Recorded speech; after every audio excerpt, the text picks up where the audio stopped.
দেখুন, এই ইঁদুরটা অন্ধ সেজে সারাদিন রাস্তায় দাঁড়িয়ে গান গাইতো এবং ভিক্ষা করতো এবং সন্ধ্যা হলে সে বাসায় ফিরে যেত।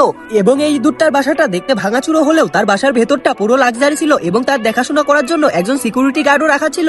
এবং এই ইঁদুরটা বাসার মধ্যে প্রবেশ করে সাহেব সেজে থাকতো এবং তার একটা সিন্দুক ছিল যেখানে সে ভিক্ষা করে অনেক সোনাদানা জমিয়েছিল।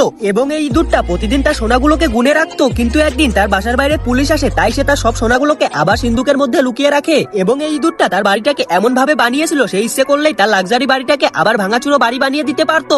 এবং এই ইঁদুরটা মুহূর্তের মধ্যে তার লাক্সারি বাড়ির ভেতরটাকে ভাঙাচুরো বাড়িতে পরিণত করে, যেন কেউ এসে দেখতে পায় সে অনেক গরিব। এরপর এই ইঁদুরটা পুলিশটাকে ভেতরে ডেকে নিয়ে আসে এবং সে পুলিশের কাছে ভিক্ষা চায়। এবং এই পুলিশটা ইঁদুরটাকে কিছু ভিক্ষা না দিয়ে সে চেয়ারের উপর বসে কিছু লেখালেখি করতে গেলে চেয়ারটা উল্টে যায় এবং সে যেখানেই হাত দেয় সেখানেই উল্টে যায়। এবং এই পুলিশটা অনেক ভয় পেয়ে যায় এবং সে দ্রুত ইঁদুরের বাড়ি থেকে বাইরে বেরিয়ে যায়। এবং এই পুলিশটা মনে করে সে হয়তো বেশি মদ খেয়েছে, এই জন্য তার মাথার ভেতরটা এরকম করছে, এই জন্য সে ভয় পেয়ে মদের বোতলটাকে বাইরে ছুঁড়ে ফেলে দেয়।